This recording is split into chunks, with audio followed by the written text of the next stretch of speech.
Avant de perdre la mémoire, il faut que je chante ceci, qui raconte ma vraie histoire sous forme de biographie.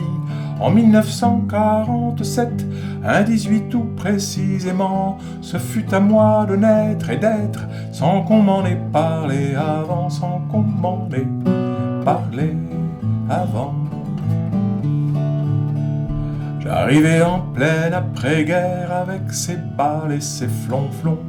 Mais malheureusement mon père ne jouait pas de l'accordéon. Il jouait de sa belle épouse à qui il faisait des enfants. Entre le classique et le blues, il avait préféré maman, il avait préféré maman. Ondulation, robe légère et en dessous des bas nylons. Voilà pourquoi, après la guerre, mon père a fait 3 beaux garçons. Je suis né dans la même chambre que celle où j'ai été conçu, une nuit glacée de novembre, au moment d'un cri retenu, au moment d'un cri retenu. Être conçu, naître et mourir est toujours dans le même lit. Serait-ce mieux, pareil ou pire que changer chaque fois de lit? Je dormais au premier étage de la maison avec mon frère. On regardait le paysage de notre fenêtre, en hiver de notre fenêtre, en hiver. Nous habitions rue de la Barre, notre voisin était boucher. Il fabriquait du boudin noir qu'il me faisait souvent goûter.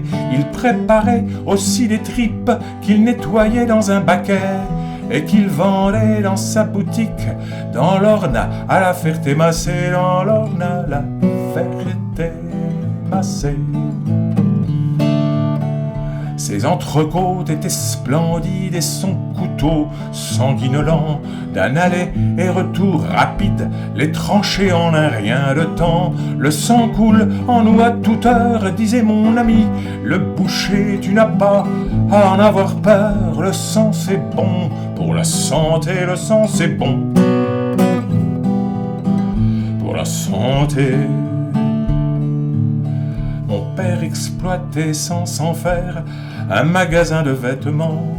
Il passait des journées entières dans son bureau, loin des clients. C'est pendant mon adolescence qu'en allant dans son magasin, j'ai acquis quelques connaissances sur le vêtement féminin, sur le vêtement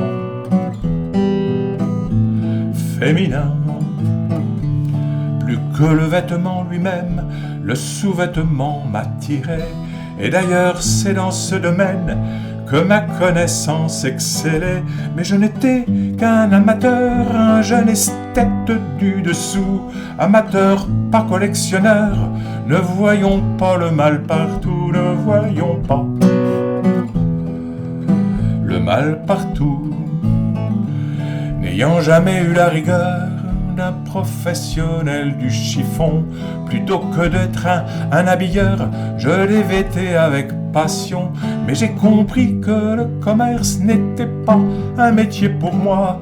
La musique des tiroirs-caisses ne m'a jamais mis en émoi, ne m'a jamais mis en émoi. Refusant d'habiller les corps, je décidai de les soigner. Ne vendre rien était alors pour moi surtout ce qui comptait. Mais c'est toujours, et quoi qu'on fasse, un peu la même comédie. Rien ne change et seul le temps passe. Je me souviens plus qui l'a dit, je me souviens plus qui l'a dit. C'est le même corps qu'on habille chez le marchand de vêtements et celui que l'on déshabille quand le désir est trop brûlant. Je n'ai pas honte de vous dire que j'ai cherché comme un trésor la femme qui saurait me dire dans un murmure, encore, dans un murmure, encore. La La surface de l'eau se ride et mon corps en fait tout autant. C'est pourquoi l'élément liquide me fascine depuis longtemps. C'est ici, au fond des abîmes, qu'avec Vénus je descendrai vers la demeure sous-marine que Neptune aura préparée, que Neptune aura préparée. Passer sa mort au fond des mers, c'est mieux qu'un cimetière marin. Pas chaud l'été ni froid l'hiver, il suffit d'un maillot de bain. Mais avant je prendrai la plume pour dire ce qu'il m'adviendra, selon ce que Dame Fortune va décider faire de moi, va décider faire de moi.